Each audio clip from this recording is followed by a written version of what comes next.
Welcome to the Mavericks podcast. In this episode, I'm joined by Terance, a life coach and dear friend. In the beginning, we talk on different psychological perspectives with social media. Throughout the show, we also touch on some of our past experiences and how we've handled them. As we get closer to the end, we begin to touch on confrontation and conflict resolution. I ain't lying to you. Tag me on. Well, or tag me as a collaborator. Okay. Do that. Or I guess you don't do Instagram yet, huh? I do Instagram. Oh. My Instagram following is not as big as my TikTok because I started a new Instagram. So my personal Instagram is like, I have 24,000 people following me on there. Yeah. My new IG, I'm building my following because I want to start over. I want to have something completely freshly new, something completely different because who I was in communication at that era of my life post COVID is a lot different than who I am now. And the transition has been different. And I was actually going to delete that account, but I got locked out of it. And then once I was able to get back in it, every time I try to reset the password, it won't let me. So I've been having to email Meta and Facebook and Instagram, since they're all the same freaking company, and be like, why can't I delete my own? Yeah. But It's interesting. I think I'm gonna do away with it altogether because it's kind of hard to restructure. Because everybody who followed me at that time was a part of my thoughtful part of my life. Excuse me, my God. That's what happens when you come to somebody's house post gym. I still have a gym attire. But who I was then is not who I am now, and I don't want that. My grandma used to say, "Pictures are worth 1,000 words." You don't want it to leak into your persona now? I don't. Not that I'm trying to forget who I once was, but I don't want. That person is a different conversation than who I am today. Mm-hmm. So although I don't mind sharing a lot of my personal life and how I did things and all of that stuff, because nothing on there is just like inherently bad, but since there was a large part of my life where that community was locked into the unsaved version of me and the less mature version of me, I don't want that. I just don't want that conversation and attachment to who I've become now. Yeah. It's going to happen. You can't really stop it. I mean, you can try and block it out, but like, you can try. You're always going to have people that come back and then are like, you used to do this, you used to do this. That's true. But when it's a lot of those people that still try to be in your DMs and be like, when you gonna hit, it's like, I'm not. Like, I don't want any part of that large group of people, especially because there was a point in time where I did underwear and sports modeling. So there was a lot of thirst trappage. And those people don't know the difference between, and don't have the respect to say, this isn't who you are anymore. Like, I posted something scriptural based about God, and literally, like, people were like, oh, okay, under the comment, when are you gonna post gym stuff? When are you gonna post? And it's just like, I'm not posting anything that's gonna be thirst trappish for y'all, because it's not my life. Like, this is where we're going. Yeah. So I feel like there needs to be a detachment. And if people follow to the other side, that's one thing. But I feel like it's too close for comfort. Because the demographic that I'm working toward now is a demographic of people who are healing. I don't want unhealed people to mix in conversation and content with people who are trying to actually heal and who are coming to my platform for information to better themselves. You know, I just feel like it makes the water murky. I agree. Like, what you're saying makes sense. But I also would say the more they're exposed to it, the more seeds are planted.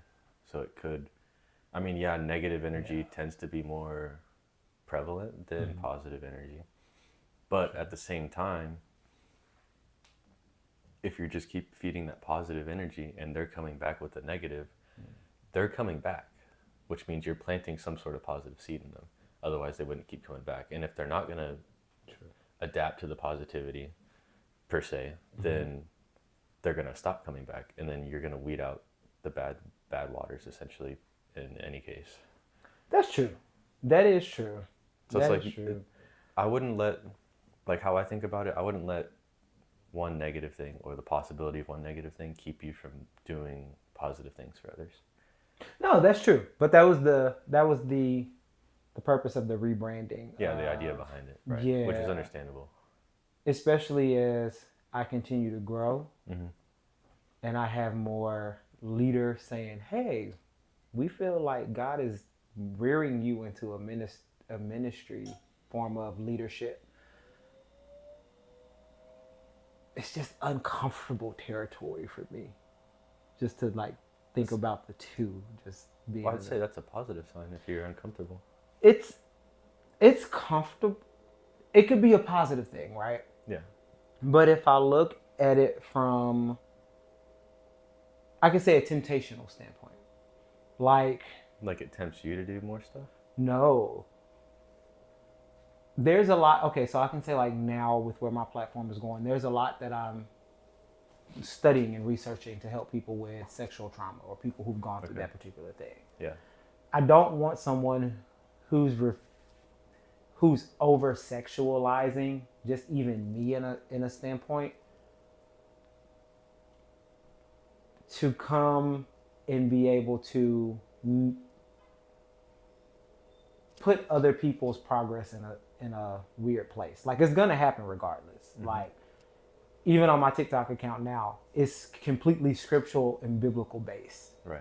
And I still have people that randomly out of the blue that'll just be like, oh, well, because they don't agree with the Christianity standpoint or the Christian standpoint of things and the scriptural base of why God is calling us out of a lot of things from a worldly standpoint. They'll get in there and they'll say whatever they want to say. That's fine. You have those few bugs. But it's a little different when you have people that you are in a following with or a community with that still want ties and access to you in that way and they can't. Like it's just one of those like real fine things that even some of the stuff that people say make me uncomfortable. So how is that going to make somebody else who's coming to my platform for that? You know? Like I think about the other person. You mean? Yeah, that's coming for the positivity and the ability to say, I'm trying to separate myself from the world. But you have like worldly people that are purposely like, nope, we're here and we're here for the wrong reasons. So let me ask you this question. You could restart, right? That's obviously the question that you want to do. That was the purpose of the. Which you don't even have access to this account anymore, right? I have access to it. I can't delete it. Okay. So I've been able to log in, but Instagram is like, change your password. Then when I change my password, they don't send the email. Okay, I got you. So then I have to send another email. And then it's changing my phone number, change the email, and it still won't let me delete it. So it's something that is on their end. So, like, again, you have the option to rebrand, which you've already done. Yeah. Now, what about you could take that as an opportunity to redirect the people from the other platform, right? Because you restarted. Yeah. So you could go in. Can you get into the account? I can get into it. Like I redirect people to like my TikTok through there. So like I'll post on there, add myself as a creator, and redirect people. But it's just still uncomfortable for me because I'm tagging my new profile with the old profile, which still lets other people who may be disingenuous about supporting me in that way to still have access to the new profile. Still let you. Because I've still had some people that have been like on the new profile that's been like, so when are you getting back into underwear modeling? It's like, I'm not. Like that part of my life is over. That was cool from 22 to 26. Past that point, we're done. You're not going to see 30-year-old me doing that. Yeah. So it's just like, let's separate the ties and just. So what if you took that as an opportunity per se? Like, yeah, I understand you don't want the people to come together, but in the part of building a community, you want to prosper change. Yeah. And that's why I say, like, you could just go into that profile or whatever, set it up to where it directs them to the new account, like you were talking about, Yeah. and then make some content on there that basically points them to, hey, this is the new account. And then if the comment, you're always going to have negative comments. So we can't weed them You out. can't read those out. Yeah, they're gonna happen. So you might as well take advantage that there's a following there, and then lead it to where you are now. And then the people who stay are going to stay and they're going to grow. The people who don't stay, they don't need to be there anyways. So that's what I would say. So you can't delete the account. You might as well use the account to help redirect people who do maybe want to change and who are maybe starting out on that journey. You just redirect them, boom, there. And then now they're growing passively just because they're taking in a little bit of information. Yeah, maybe there was wrong intentions by clicking on your old content, but then maybe there's a sliver and then that seed starts to sow and then eventually they're switched over. So it's a possibility. Yeah, there's going to be negative, but we're not going to get rid of negative. The biggest way that you know that you're making a difference is negativity is following, right? There's going to be negative. That Jesus had negativity following him. Facts.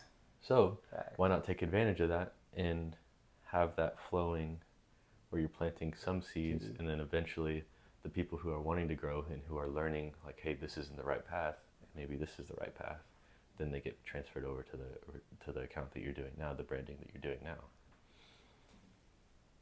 Could be. I've cross promoted like that. It just hasn't worked out in a way that I would have liked. But I mean, it's always something to revisit. It's always just placing the seeds there, and that's all it is. Because the more you plant those seeds, the more people are gonna take a hold of those seeds and grow, right? Yeah. And some people are gonna be weeds, and they're gonna have to be weeded out. But in the form of content, because it is social media, anyone can consume anything. True. So, like I would, if I had a following from before, I would start planting small things that maybe you can start out soft where it's like not so obvious, but then leading them to this page, and then you're like, this is where growth happens. And you make it to where you catch their attention, and then they're coming here. Not saying deliberately do things to catch their attention. I'm saying like just start planting those little seeds every now and then on that old account. Not like you're doing with your new account, but like maybe once a week you have a new post and something like, oh, all this progress is happening, or something about a really positive thing that's happening on the other channel, and then you're pointing them there. And then eventually that one gets outdated because you're not updating it all the time, and now all of your following my core followers would be on the new. Yeah. Could possibly do that. So long story short, essentially, if you just do the new following, then that's only where you're going to grow. Yeah. If you do that and then also have something on the old following that leads people there, that's extra growth that you're getting until it weeds out and all the bad things stay behind and all the good people are already on the second one. True. So it's like, it's a positive. I see what you're saying. It's a positive. I feel like it's a double-edged sword though. So is following Christ. That's true, but that's something that you're going into for the purpose of knowing that you're going to change, and that you're changing to be closer to Him. Mm-hmm. Isn't it the same concept though? It's to a degree, because I know what I'm getting into with Christ. Mm-hmm. Like now, like before it was like, oh my God.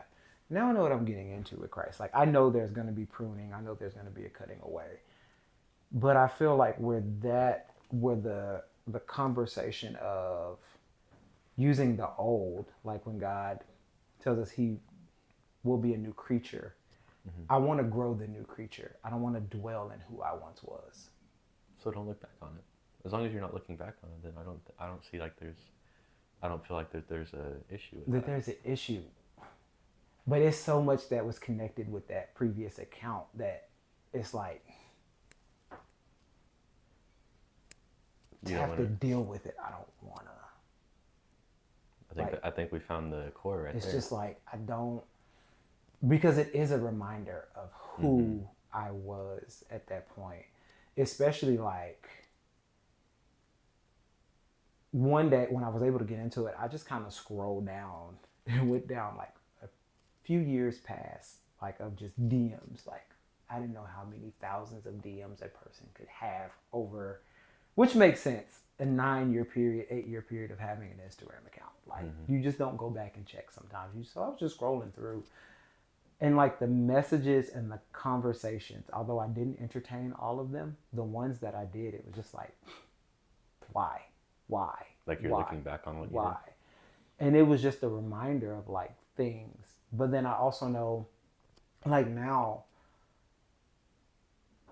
I was putting myself in the headspace to read the conversations. And even after I left and was like, that's not even, it's still like, it was like an open door to allow certain other thoughts to come into my mind that I just didn't want to. Yeah. So it's like dealing with that and knowing that if I did keep that, I would have to literally like go through all of those DMs and delete them, block all the inappropriate conversations and people I've attempted or even wanted to date over like a period of time. Mm-hmm. It's just so much heaviness dealing with that account. I just don't want to just like, ugh. I'm just restarting.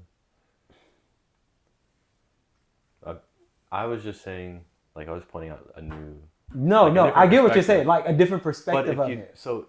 No, and I get that, and I respect that perspective because although I've thought about it before, well, like with me it's a thought, and then it's like, if I don't like it, I move away from it, which is something that God is dealing with me on because there have been a lot of thoughts, especially here recently, that I've been like, oh, okay, maybe, and then I move past it, and He's like, no, child, do this. Deal with it. Yeah, like I need you to do this because this is for your growth. Like, and it's like, oh. So I'm learning to deal with those thoughts. But I also know from a mental health standpoint, when putting yourself back in an environment that was unhealthy too soon can do. Yes, exactly. And that's where it's kind of like that. I'm not that far removed from the old 32-year-old me that was. Which, how old are you now? 35. Okay, so it's a few years. Yeah, it's been some years, but it's still like, and then even being back here in Austin, I've come in contact with so many people that it's just like, for them to see the new me, it's completely like, they bring up the old conversations of who I was, and it's like, baby, that's not who I am anymore. Like, so, hey, I'm proud to not be who I was.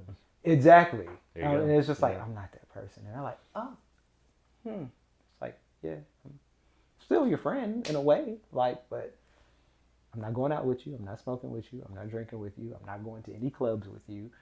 I'm probably not going to hang out around 99.9% of the people that you're still friends with. So if we're going to be friends, we're friends excluded from your group. Yeah.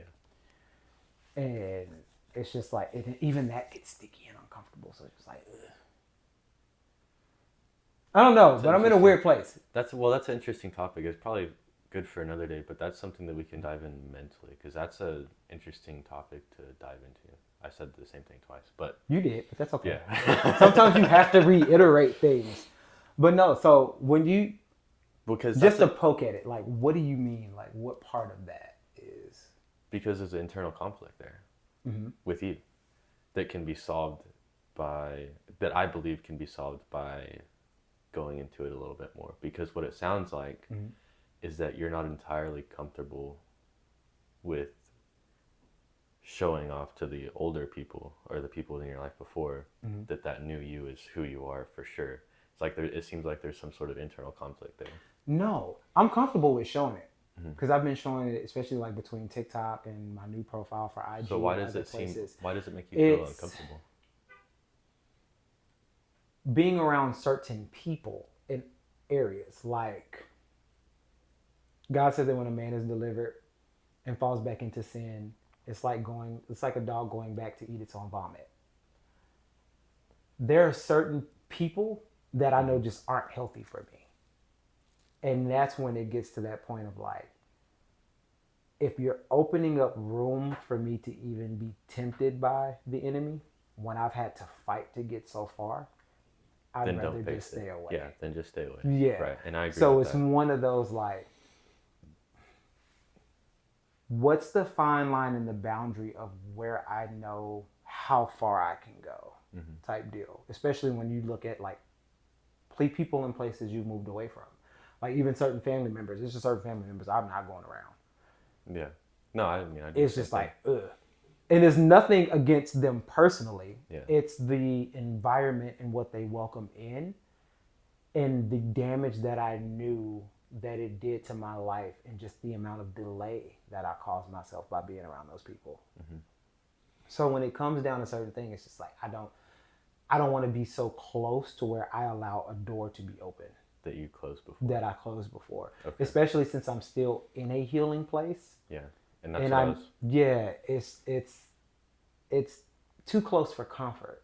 Granted, I know that God is not going to allow me to be in a place or a space where I cannot get out of.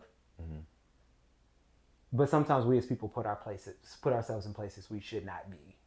Yeah. So I want And to touch it's on that a little it's bit. it's that fine line. Like it's just once I start getting that feeling like abort, Yeah. it's time for me to move around. So I want to touch on that just a little bit. Not about, it's nothing to do with you, but Yeah. so I want to get to the point where, and this is what I'm like long term, right? Way down the line. I want to get to the point where those kinds of situations, you're able to go into those situations and inspire change in those people instead of, because like you said, you don't want to be tempted, right? Yeah. So, and you're in a place of healing now. So now is not probably the best time, which is maybe why For certain things. right, which is certain maybe things, why you get to a point of uncomfortability in those situations, because there is still something that you're battling that maybe, Yeah. completely. So I want to get to the point in my future, and maybe you too, and like what you're working towards, to where these bad situations that used to happen, now you're inspiring a change in those situations that used to change you. Yeah. And that's a hard place to get, I think, but I really think that's possible. No, And it's possible.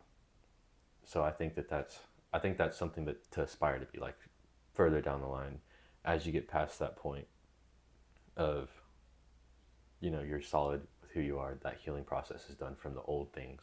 Yeah. And then you're really just rock solid, like the foundation of God, right? Then you can go, and I won't say go back necessarily in air quotes, but you can be around those kinds of people and be the one that inspires change in them. And I say that because in my not so far past, I was around people who did drink and who did smoke. But because I'm so solid in my foundation, like I know who I am, and I don't drink, I've never smoked, I've never done anything of that sort. I inspired change in a lot of people who did, or who at the time was, because I know who I was, or I knew who I was, correction. And the way that I carried myself and the way that I was influencing people, I would inspire change in them, and I actually helped inspire change in those people to where they were improving their lives, and I was witnessing it, and I had the privilege of witnessing it because it was genuine. And I'm talking in reference to people that I used to work with at an old job of mine, not even 6-8 months ago, right? But I would go out with them, like bars and stuff, and I drank a little bit at the time, but they wanted me around. Yeah, I was fun to be around, especially with a little bit of liquor, but I was always talking about things that were uplifting and not like womanizing, I guess is the right word, or overly, what's the word? Starts with an E. Or I guess overly vulgar, I guess would be a good way. But it was always like a genuine time. It wasn't something that, oh, we're tempting each other to do more and more negative things, or talk to women inappropriately, or do inappropriate things, or start a fight, stuff like that, right? So it was always, I was inspiring change in them, and in my opinion, they're more vulnerable because they had been drinking. So then you can kind of nudge them a little bit more in their understanding. Now, if you drink too much, obviously you're going to forget. Yeah. But to a degree, once they're a little bit more vulnerable, you're putting those seeds in, and then it just stays with them. And I mean, some of the guys that I work with, like they've completely changed their lives around. They were doing, they weren't on the worst path, I would say, but they weren't going down a path of righteousness, Yeah. I guess. And having me being around them and hearing about their stories, I gave them a new perspective that they hadn't considered. Mm-hmm. And offering that new perspective helped plant the seeds that did change their life. Like one of the guys, two of the guys actually, they have their own place now. Then they're sharing a place and they're thriving. Like they used to just kind of struggle by themselves and have to get rides to and from, stuff like that. Now they're building a foundation for themselves that they didn't have before. And I'm not going to say I'm taking full credit for that, but Mm-hmm. little bit of seeds that have been sown sprouted growth. No, absolutely. God tells us that one man plants, another man waters Mm-hmm. in form of seeds. So you planting a positive seed in their life definitely has something to do with it. Yeah, and so that's why I say like maybe right, it's not the right time all the time. Mm-hmm. Okay, cliche, but whatever, you know. But like you say, yeah, you're uncomfortable right now, but sometime in the future, like maybe that's the goal. And I Yeah. say this because my part of my life question, like one of my, and I have it written down on one of these sheets of paper some here. I've got so much papers back there, but um, I want to my question that I want to answer is essentially, how do you reach the people who don't want to be reached, or who don't think they can be reached? Now, Mm. that's a hard. I say it's a hard question to answer because maybe you could spit some things out that could maybe make sense. But here's the thing: Mm-hmm. Tony Robbins is very good at what he does, Yeah. but even he doesn't go for people who he can't reach or who don't want to be reached. He goes for people who want to be reached and Yeah. who pursue it. So, my life question and my kind of journey, and I think that I can. It's going to be a long time, of course, but I think I can accomplish it. And I don't know why I think I can accomplish it, but it's something that weighs on my mind. If God put it on your heart, then it's accomplishable. Right. God wouldn't give you a thought or an idea or a vision and not be able to make it possible for you. Mm-hmm. Um, But it's a question. Like even the face that you made when I said it is like it's a. well, no, because it's possible because God tells us that prayer changes things. So Mm-hmm. if you can't do it physically, then your prayers do something in the spiritual realm that can impact that person. But it's the pursuit and the consistency behind your prayer and the genuineness behind your prayer and then the willing and the action behind it, to where when you're praying for a person and God says, okay, now I need you to do this for that person, are you willing to do it no matter what it costs you? Mm-hmm. And that's something that I've thought about, like even on the community standpoint. Like a lot of something that I've talked about a lot, parents feel like they can't get to their children or they feel like their children don't listen. Right. But it boils down to, are you willing to be the example of what God asked you to be for your children, for them to learn that action to do it? Have you been a trustworthy source for your children? Um, which is why it's important for us to not just walk or just talk the scriptures or put forth the presence of God. It's Mm-hmm. important to walk it because people are looking at the actions. And normally when people can trust you, they're willing to take the advice from you. So it's it's doable. It's also being willing to put yourself out there in a weird way. Like a lot of the stuff that I've had conversations about on TikTok have been direct testimonies of what I've gone through. And Mm-hmm. people are like, I've dealt with that too. I've dealt with that too. However, I also know how far I should go with it because there's still a level of healing that I am doing. And Mm-hmm. like going back to the uncomfortableness that I was talking about, if I know that I'm in a place of healing where I can have a down moment or a bad moment in thought. Like say, I've dealt with depression in the past. Most people who've dealt with depression have moments where they feel depressed, but it's their body chemically responding to circumstances that they're learning to push through. So Can you if explain I that in a little bit more detail? so like and in not all cases, Mm-hmm. we go through bouts. Like for me, my dad shut me down emotionally as a child. I never learned to start emotionally regulate until I was 28 years old. I spent the majority of my childhood depressed. I can be completely happy and moving on, like going through my day, and randomly just start to feel like I'm sad. Randomly.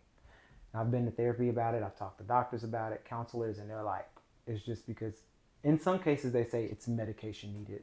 Some doctors have said it's the repetitiveness of you training yourself because you've lived in that space.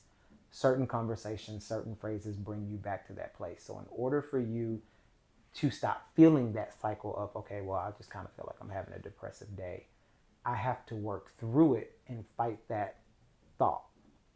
Okay. So it's one of those things where it's like, I had a conversation with one of the ladies at the gym the other day, and she said something about her brother that made me sad. Mm-hmm. Now, had nothing to do with me. Nothing about the situation really was a sad situation. It was just one of those human life moments that happen. But because I've dealt with those human life moments for the majority of my childhood being depressed, it brought me back to a feeling of being depressed when I really shouldn't have been depressed about that moment. Nothing about it should have been sad. Huh? What do you mean by human life? It was You it mean was like a circumstance of, I should say, a human situation, like a simple thing of, oh, him and his girlfriend had an argument and it really made him sad about da da da. And I'm like, oh, okay, I can get it. But it literally, like walking away, I started feeling depressed about that situation. And it was like, why do I feel depressed about somebody, and this dude and his girlfriend, who are happy 99% of the time having a negative argument about something that happens in relationships? People argue about food. Like, it was something so simple as that. Yeah. It was like, why? But after I sat with myself, it was like, no, because I've dealt with those type of moments in my life. And you have a strong connection to it. And I had a strong connection to it. But the majority of that aspect of my life, I literally was dealing with depression. Mm-hmm. So it was that simple. And it was like, no, you have no reason to be depressed. You have no reason to be sad. So when I know other aspects in my life, when it comes down to like sexual trauma and things like that, if I know I'm putting myself in an environment that's going to make me uncomfortable in that way, or make me have that feeling, it's only so long I can sit there. Right. So that uncomfortableness is like, whoa. But I do know that God doesn't bring you anything. God doesn't bring you out of anything with the expectation of you not helping other people out of it. Mm-hmm. Which is the purpose, like I said earlier, for the separation of that. It is that I have the ability to spark change in people. Weirdly, I can have a conversation with somebody and I'll randomly get, oh, that really helped me. And I'm sitting here thinking, oh, I'm glad it did. But then when I sit with it at home, it's like, how did that? Do you voice that when you feel like that? Do I voice it out loud? Yeah. Now I do. Before I didn't. Before I would internalize it. Yeah. Now I say it out loud. That way I can hear it, because if I can be real, I feel like that's incredibly stupid for you to feel like what you said that helped somebody was minuscule or small. It was just something you said. It's like, no. If you said something that helps somebody, that validates your purpose here on earth. Yeah, but do you notice a difference when you actually speak out after? Like, they say it helps, and then you speak out and it's like, well, I'm glad it helped. Like, yeah. And there's a difference between that and then internalizing it. Yeah. And that's where that's why I like communication so much, is because not internalizing. Speaking those small things makes a world of a difference. And I've noticed that just in the last week. Yeah. Just saying those small things when something or someone makes you happy, or like they do something you're proud of, right? Or that has an impact on you, right? So if they're saying, essentially like, oh, this really helped me, and then you're taking that information and then you're redirecting it back to me as well. I'm glad I could help you. I'm glad I could provide you some sort of service in some sort of way, right? Those small little comments, it's insane. And just from the little bit that I've noticed, because I've been reading, books about connection and communication. I'm reading a book by Dale Carnegie, How to Win Friends and Influence People, and that's one of the principles in there. Mm-hmm. But just voicing that little bit, it makes so much of a difference. And I don't want to put a number on it, but I would say the effect that comes out of it is like 80 or 90% of, because and especially if you're leaving the conversation, then they're going to be left with that. It's like, oh, I made an impact on this person, or they really liked what I said, essentially. So like if someone does something really good and you're really, like, it makes you feel good, voicing that is like, I really appreciate that you did that for me, and you didn't have to, right? You just voicing that little bit, and if they're a good person, obviously, and not very like built up, egotistical, whatever, then they're gonna take that and like, oh, I made a difference in this person's life, and it just, especially if, like I said, if you're leaving the conversation, it sticks with them because it's the last thing that you said. Yeah. And I'm learning even something as simple as, oh, you're really pretty, or conversating with someone like that, and just adding those little bits of appreciation in there. Mm-hmm. You don't have to do it, but the difference that it makes is always worth it, in my opinion, because it always, even if you're just getting a smile out of them, like, it's that little bit of happiness that comes out, the little bit of joy that you see come out of their face or their eyes or whatever you've seen. I don't know. That's something that I have noticed recently in my pursuit of better communication. I agree with you on that, because you saying that makes me reflect on the conversation that we first had at the gym, and it was just like, oh, okay. Because you were like, thank you for sharing that. And I was just like, oh, you're welcome. But I normally share. I'm an oversharer. When was this? But not when I fell down the stairs, no? It was a time after that. Because you had on the pink shirt when Chase. Okay, with Chase. So okay. You had told me, like, during that conversation, like, oh, thank you for sharing that. And I was like, oh, no problem. And when I got to the car, this is on me, not on you. Mm-hmm. I was like, oh, I thought about it like, oh, that was helpful. But then I thought to myself, well, that's what you were supposed to do. Right? So where I was able to leave you with something, emotionally, I shut myself out of that moment of like, oh, you did something good. But that goes back to that, I was taught to shut down my emotions as a child. So now that I'm learning to emotionally regulate, it's like, oh, that's helpful. I did do something. So back to what you were saying, like, it does boost confidence even within your own self, and then it helps that other person. Like, there's a healthy exchange of like, I'm feeding you, you're feeding me, type situation. And that's why I pursue, or I'm kind of pursuing, connection and communication, is because you can communicate without doing that, but it just adds a little bit extra, and that's where, like, I guess I would say the connection comes in, because just adding that little bit, it sparks a little bit of a deeper connection, because you're sharing something. When those moments happen, you're putting emotion behind it. Yeah. So that emotion, you're connecting with that other person, whatever frequency, if you want to think about it that way.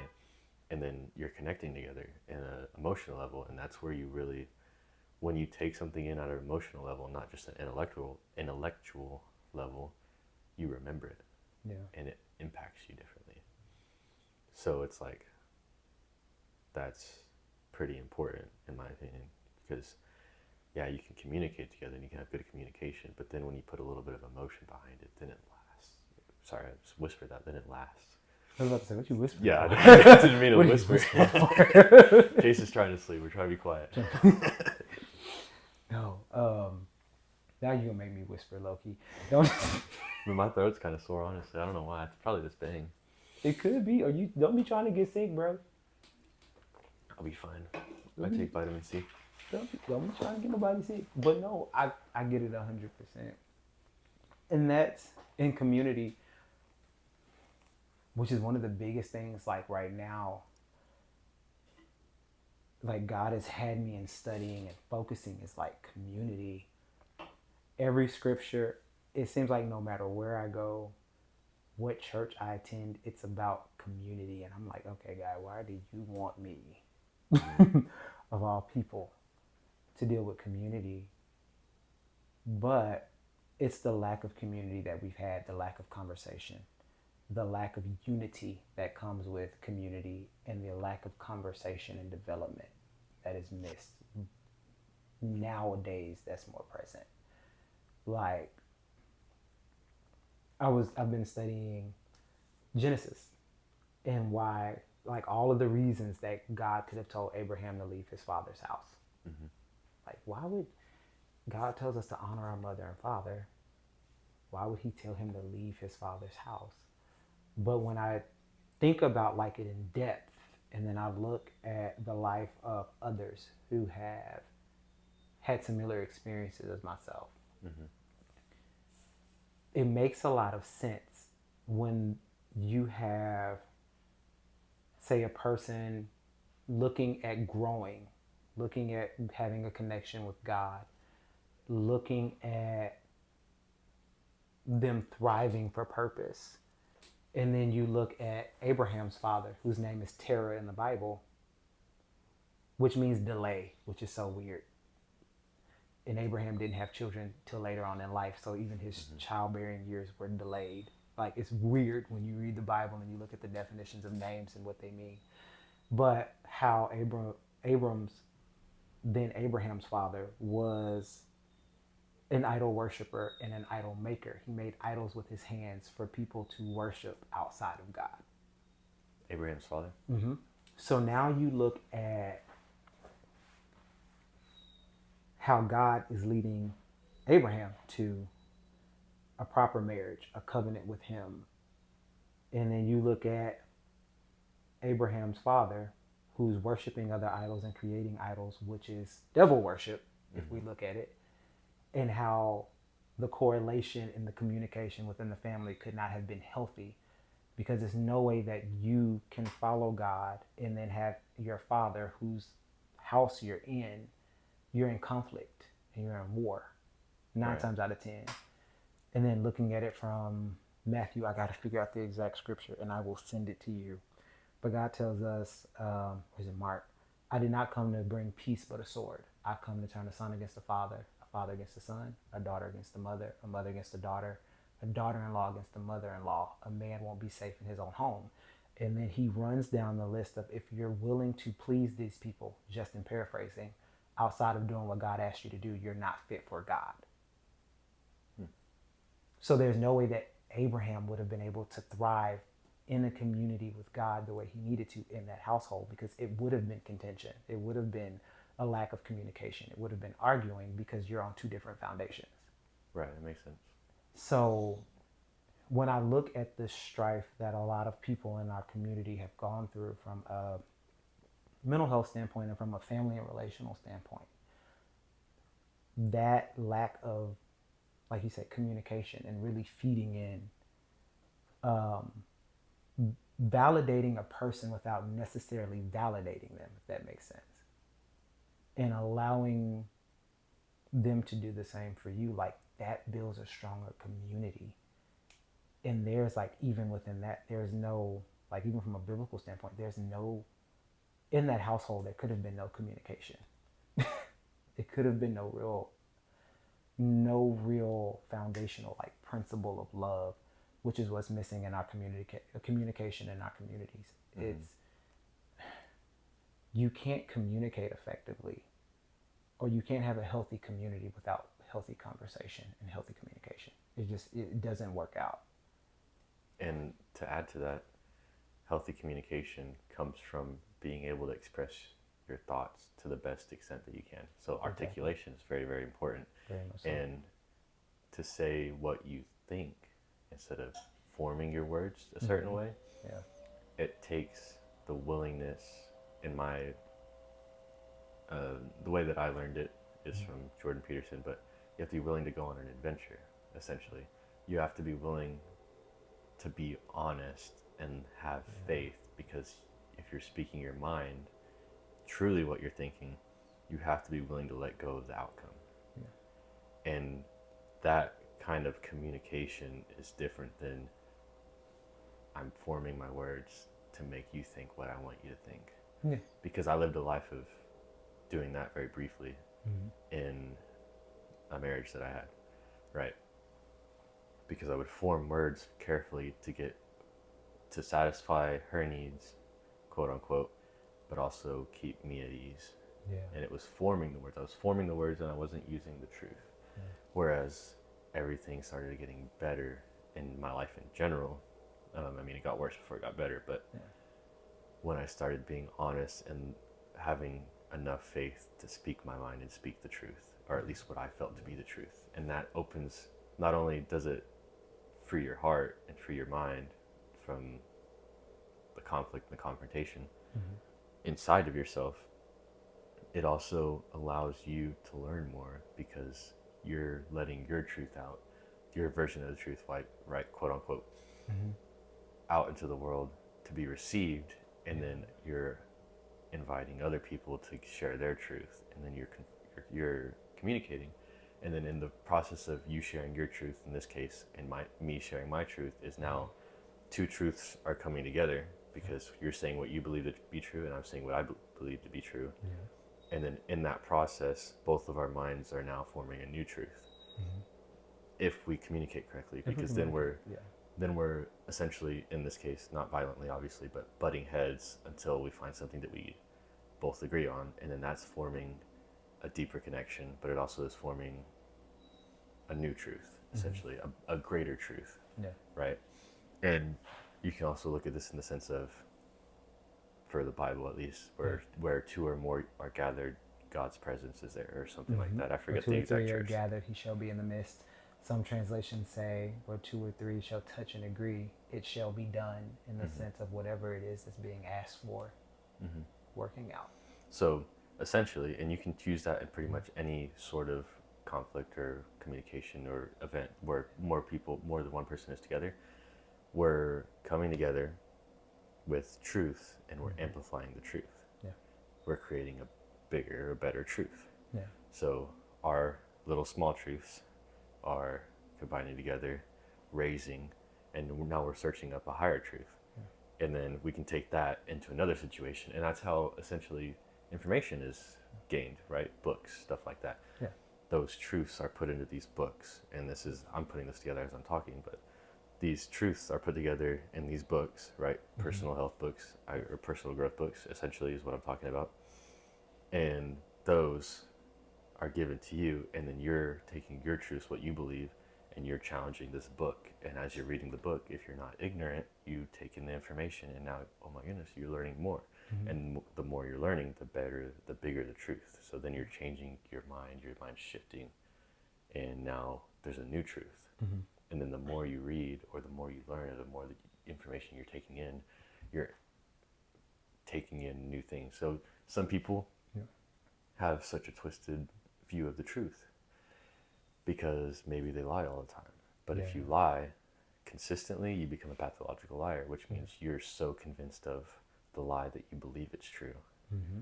And then that becomes your truth. Yeah. And then that leads to detriment. Yeah. Right. And obviously not where you want to go, but then those truths battle, in those situations. And it's just a constant battle. That's how I kind of No, see perspective. I get you. I get you. Because, like, it's so weird. My grandma used to tell me, it's always your truth, their truth, and then the actual truth. Mm-hmm.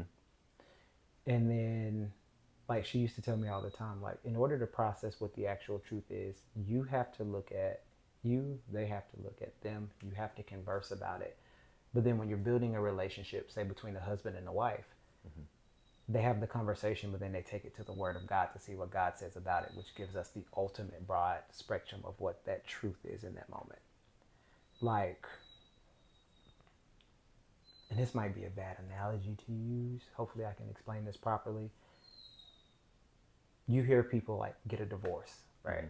But then you'll always have one person say, well, the divorce was because this person did this. And then the other person says, well, the divorce was because of this. But the actual divorce is because neither one of this person, like if we look at it from a biblical standpoint, this person had dealt with the spirit of Leviathan. This person was just out here doing God knows what.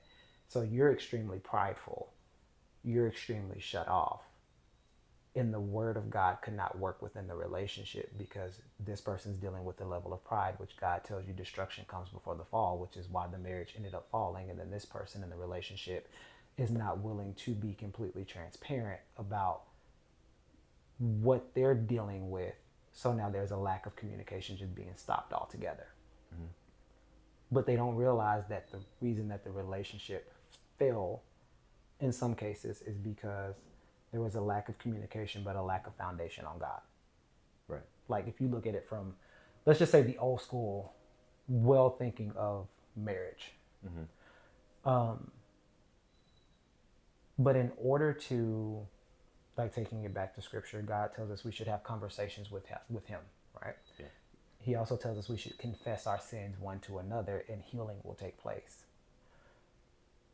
There has to be a level of healthy confrontation in communication sometimes to really figure out what's going on in that situation, which, like you said, is the ultimate truth.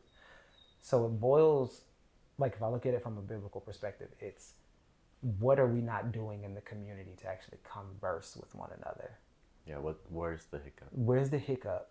And then what level of information do you have that I have? Like you said, with even books, like we take different pieces of information and we put out self-help books, or you have now like two different therapists are coming together to write a book on their experiences to figure out like what's the underlying issue in mental health, what's the underlying issue in depression, different things within the mental health that can be off. It's, I want to make sure I word this properly. It's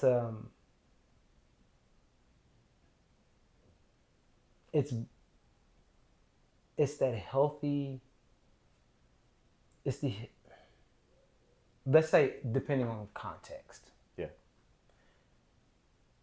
In some contexts, we can say the bigger truth is found when people are willing to take accountability for themselves in ways.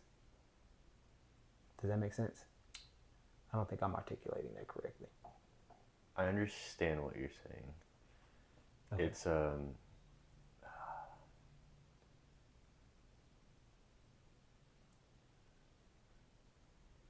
it's essentially you have to be willing to look inside yourself and see. Look inside. Yeah, you have to be willing to look inside of yourself. But you have to be willing to also be open to that wide viewpoint of another's person to get to that truth that you're speaking of, or that we're speaking of. You have to be willing in yourself to put down that level of pride to really take in what they're saying. Yeah, taking the other perspective. To take in the other person's perspective. So you have to have your perspective. Yeah. You have to let that come out. Yeah. Right, and that's where you're speaking the truth. But you also have to be humble enough, right, per se, where you're able to take in the information that they're giving you, taking it in and actually listening, processing it, and then spitting that back out. Yeah. So then those two truths are coming together and they're entangling, right? That's why you have that conversation. Yeah. And then it comes out, and that's how you're both elevating each other to a higher place. To the higher place. Because I think, like, not even I think, when people are, say we have a confrontation, in order to get to the truth of the matter, I have to be willing to acknowledge the fact that, hey, I was a jackwagon towards you. Like, I could be wrong. Or I'm wrong in this. Like, because how you perceived things mentally is actually correct. Like sometimes in confrontation or confrontations, disagreements, there's never a resolve because it's that person dealing, as I spoke earlier, with that level of pride of like, no, I'm not. This is a you thing. And it becomes almost as a form of manipulation. Like you were saying, like there was a point in time before growth and healing took place where you would form your words in a way. We as people sometimes do that in conversations, but we don't say the words. Or we'll sit back and be like, no, it wasn't me. It wasn't me. And we're allowing that other person to think that they're crazy when in all actuality it's almost like gaslighting. It's like a very subtle gaslight. Yeah. And we have to allow that dialogue. Like healthy communication. You and I and Chase in the gym. Had a good, decent, I don't even remember what all we talked about. Do you remember any of that? It was a lot of outside of the podcasting. Yeah, it was a lot of family related. A lot of family related stuff. Growth is basically the foundation that we were on. So community, I'll say community standpoint. I didn't know you from a can of paint. From a Figuratively, what? from a can of paint, Okay. figuratively speaking, right? I would have walked past you, you would have walked past me, and we just would have been two different people of a different ethnicity in the same gym, being like, "Hey, bro, I'm going on about our business." Would have known nothing about Maverick. If I didn't trip off those stairs. The day before, absolutely, absolutely. Um, but we were able to share a level of. There was a genuine connection made there because of the fact we were willing to share each other's truths and the life lessons we went through. But there was a level of vulnerability there. Yeah, exactly. And that's There was a what allows level the of connection. exactly. And so, like, when my grandma would be like, "Yeah, it's your truth, their truth, and the truth of God." When you look at the biblical perspective, or take the issues or confrontations, or even if it's, I'll say, healthy debates, like, people feel like having a conversation where you disagree is unhealthy, and it's like, actually, no, that's the healthiest thing you can do. No, that's why I named what we were originally going to Yeah, talk about, healthy confrontation. yeah, And that's what that sixth episode was about on the podcast that I spoke on like 8 months ago or something. It was healthy confrontation, because it's like confrontation, people look at it in a negative light. But it really doesn't have to be seen that way. It's just does it? it's just there's a conflict and it needs to be resolved. So that's why I say healthy confrontation. And it was originally, for everyone listening, it was originally the topic that we were going to talk about, and then we just went on to something completely Completely different. different. Yeah, I mean, we kind of got around to it a little bit, but But for the most part, this we've just been talking about. life, it's just Yeah. like a freestyle thing. But that's funny. God works funny. Like, God works mysteriously. Like, when He wants you to touch on something, you're gonna have a conversation about it, and it's gonna be completely unintentional. But it was that vulnerability that, if I can say, that stood out for me after our conversation, which it hit the next day. Because I was like, as I told you before, I normally tend to shut down my emotions. So even if I do something good, I don't. Process. I do now. Yeah. I give myself kudos for it in the moment when I catch it. It's like, no, you did something well. You pat yourself on the back. It's okay to tell yourself you did a good thing. Sometimes you do bad things because you don't hear that you do good things good enough. Like, that's why I refuse to tell children they're bad. I don't. You're like, parents do that all the time. You're bad. No, you're not. They're misinformed and they're ill taught. It's nothing wrong with the child. It's something wrong with the person who's holding the child. So what's your issue? That's that, how yeah. that's how I deal with parents. People get irritated with me. That's how I deal with my own parents, and they're like, "You don't think that was hard?" No, because if I don't tell them the truth, they will never have the relationship with me that they really have said they wanted their entire lives. We don't communicate. So if we're going to communicate, I got to tell you what I'm feeling. And sometimes it's not the child, it's the parent. And sometimes it is the child. Yeah. Because but children, you learn from their parents. Your voice. There's someone or a saying or a quote or something I heard a while back, is the inner voice in your head is formed by your parents. Because yeah, what else? What other information are you taking? Unless maybe you're super hard headed and independent and you think for your own self. Yeah. But for the most part, and even then, the beginning of your life or the beginning of your development of your brain, you're taking in what your parents are saying to you, and your inner voice is formed kind of by that, because that's what you have. that's what you have, and that's what you're used to hearing about yourself. Children don't know who they are. I mean, think that even they're just existing, like, in the purest sense, like they're just being what their brains, because they don't know traumas. they don't know. Yeah, at least they shouldn't know traumas. They should, Yeah. especially too early. And there's some traumas that us as humans should never have to experience. Right, I agree. But in that way, it's your communication. How you communicate to your child about their actions is who they believe they are at some point in time. And we have to be really careful about that. I've heard one of the deepest sayings that hit hard, but it hit hard to me because I've been in a place of healing. It's a lot easier to raise healthy children than it is for a grown man to heal. It's easier to raise healthy children than it is to heal a broken man.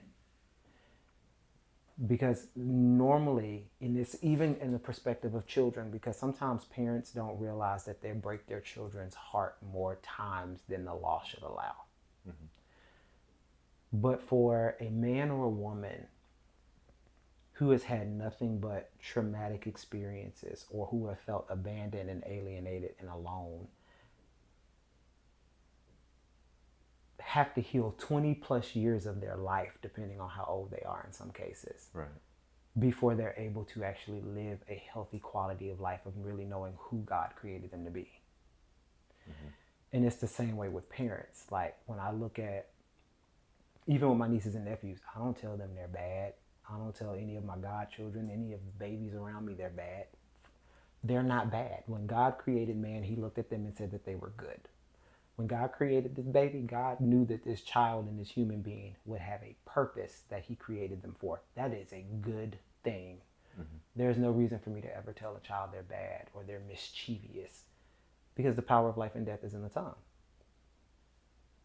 Those that love it will eat the fruit thereof. That's biblical. What you say will come into fruition. I don't want to speak that my child is bad. Right. I don't want to speak that my child is mischievous. That means I'm going to have a hard time when they become older. And if they're hearing that about themselves, and there is no context behind it. They don't know the standpoint that you're coming from. Like some children are genuinely just, children can be cruel. But it's because most children don't have a censor cap. Yeah, they're just honest. Some children are explorative. Like Yeah. they like to explore. That's not them being mischievous. They're just naturally inquisitive. So you're taking a very good quality that God has given this child, and you're putting that they're mischievous or that you're putting a negative connotation around it instead of giving them confrontation or giving them context. Hey, baby, Daddy really doesn't like when you do this, because when you're going through drawers and you're going through things, I feel like you might find something that might harm you. So it would be better for you just to kind of back off. Give them context. Or my child, and my mom used to tell me all the time, you talk too much. So then I started shutting up. Right. My dad, men ain't supposed to cry. I'm 8. I'm supposed to cry. That's the universal sign that something is wrong with your child. Mm-hmm. So when I stopped crying and I stopped telling them things, they didn't know that bad things happen. But then those bad things I took on as myself. So I'm thinking that I cry too much or I complain too much, but that translated, and I'm not supposed to, but that translated to, one, I'm not supposed to deal with this emotion, which is unhealthy for a human being to grow up. But then it also means that I'm less of a man because I did this. Right. And I'm not who I'm supposed to be. Exactly. When exactly you're being yourself. Who I'm supposed to be at the age of 8. If you have an 8-year-old that's not emotionally regulating or crying about something, when they experience a hardship, you have a child that's already shut down. Something's already wrong. Because your children should be telling you what's going on. They should be exemplifying emotions. Just like you hear 16 and 17-year-old girls and boys randomly crying. They're going through puberty. They're going through hormonal shifts. They're supposed to. Yeah, that's normal. So when it comes down to like that child thing and the environment you live in, what people say about you as a child is who you think that you're supposed to be. And your inner voice will conflict can conflict with you as you grow and who you become, like later on in life. Like that's part of the healing. Like it's hard for a person, which is why I identify with that statement that she said. Her name is Tiffany Montgomery. It is difficult to heal that aspect of a person's mind when that's what they've heard for 25 years of their life. That's been solidified. Yeah. It's been their foundation. Exactly. And it's hard to tear it down and then rebuild, which a lot of people, I'm sure, will understand that, because you do. If you're going to change your life, you have to be able to break it down right to the source. And that's where a lot of therapy, that ideally it's where a lot of people that are in therapy would go. You go down to the source. What specifically happened to make you act or react this way? And then what can we do to help change the perspective that you have on that? Not to change it, but to change the perspective, the story that you tell yourself. Because if you can change the story, the meaning behind the situation, Mm-hmm. then you can start really taking control of that. And that's really important, because if you refuse to take control of it, then it has Mm-hmm. control over you. Yeah. Whereas if you choose to take control of that situation and try and essentially change the story that you tell yourself, which is something that's taught in Tony Robbins' stuff, Yeah. is the story is your decision. You put whatever story, you put whatever meaning behind the situation that you want to. Mm-hmm. Are you going to choose to be the victim? Are you going to choose to take ownership? Are you going Mm-hmm. to choose to change Yeah. that story, the meaning of that story behind? So, something happened horribly to you. Are you going to choose to let that define you? Or are you going to choose to let it be a reason you succeed?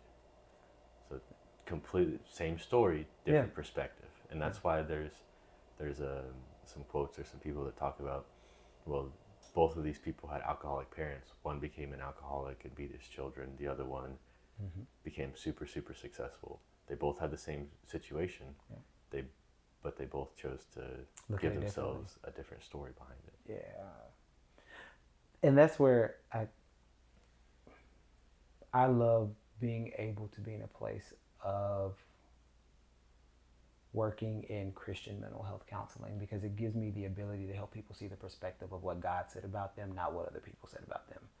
Yeah, Which is a truth that a lot of people don't get. Like, now that I'm understanding who God created me to be, mm-hmm. and why it's important for me to have that communication with him, I can be like, oh man, like, I'm not a complete F up. I'm not a complete like nuisance.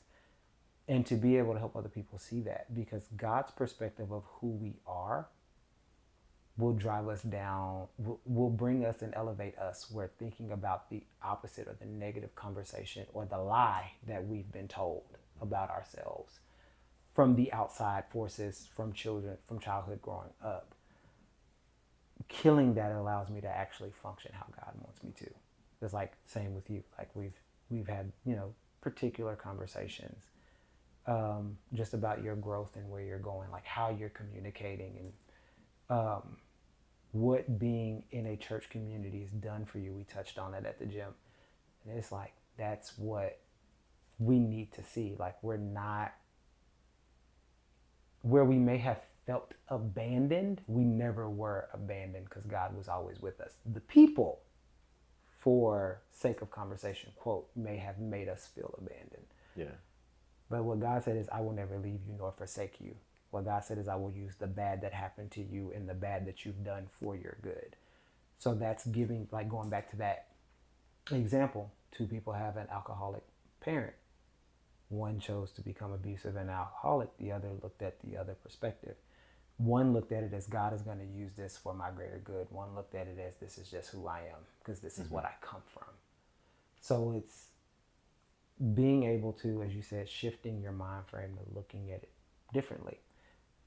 Is that easy? No. No. Not at all. Not at all. Not at all. Like, when people, it's so many people that walk around and be like, I want to be healed. Baby, keep that thought. Tell me how you feel when you go to the therapist and they finally hit that scab and they just open it up and let all that infection that's been brewing under it open, like, just air out. Like, because that's what I look at healing sometimes as. It's painful. Healing isn't always, You gotta tear away the parts that are bad, bro, before you can start the healing. bro. I told my pastor, I'll never forget, men's ministry that I'm in. I love Pastor BK. He's amazing. He said, you got to tell God, when you're ready for healing, you got to be honest with God, but you also have to be prepared about what happens afterwards. Mm-hmm.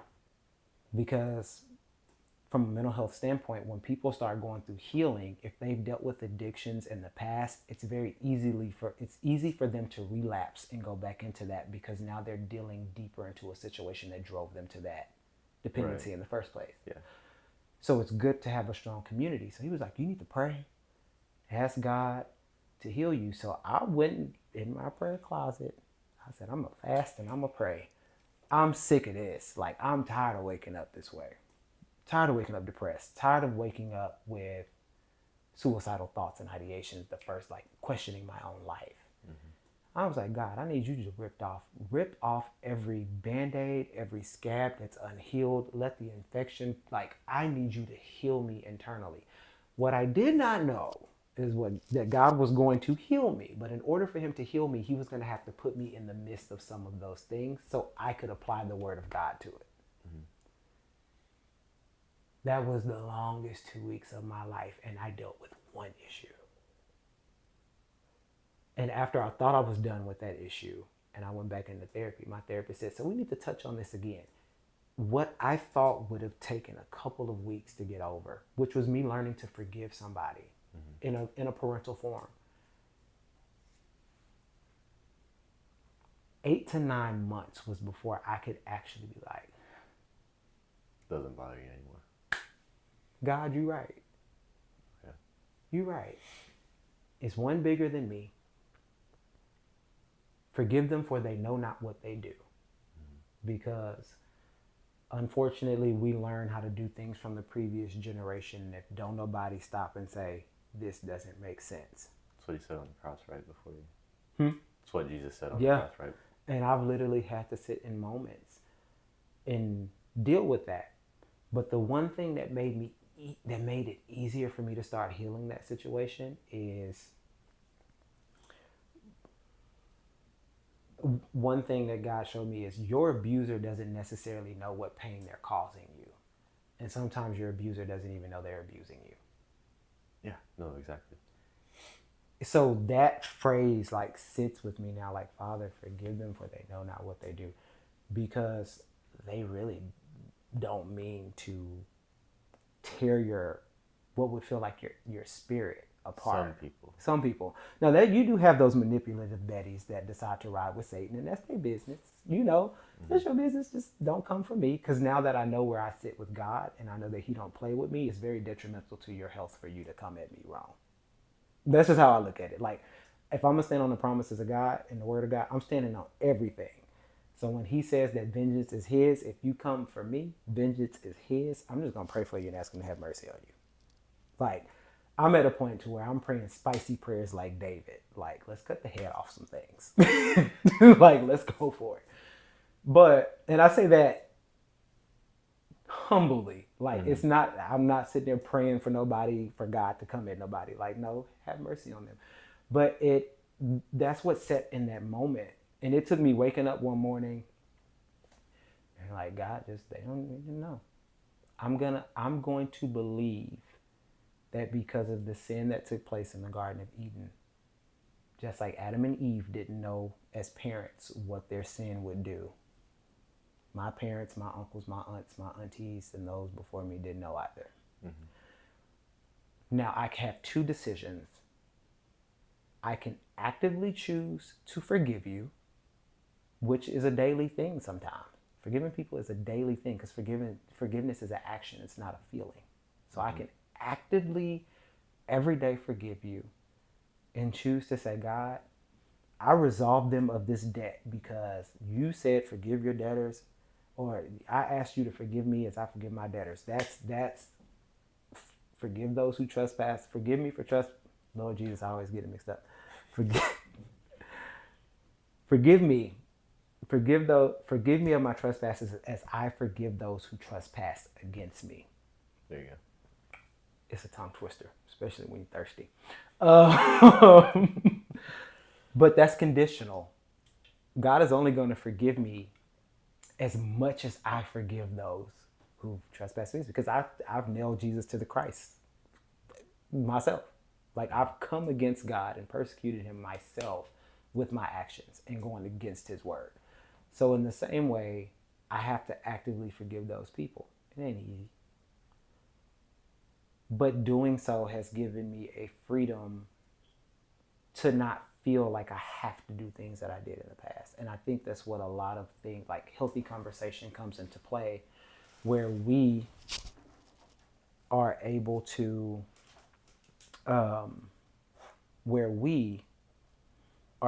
help other people get through circumstances. And it's going to be a lot of things for forgiveness. I started having less mental and mind battles from the enemy when I was able to say, I forgive you. Yeah. Now, like I said, it's a struggle. It's a struggle. I have days where I get upset about something that happened, and it's like I forgave them about it.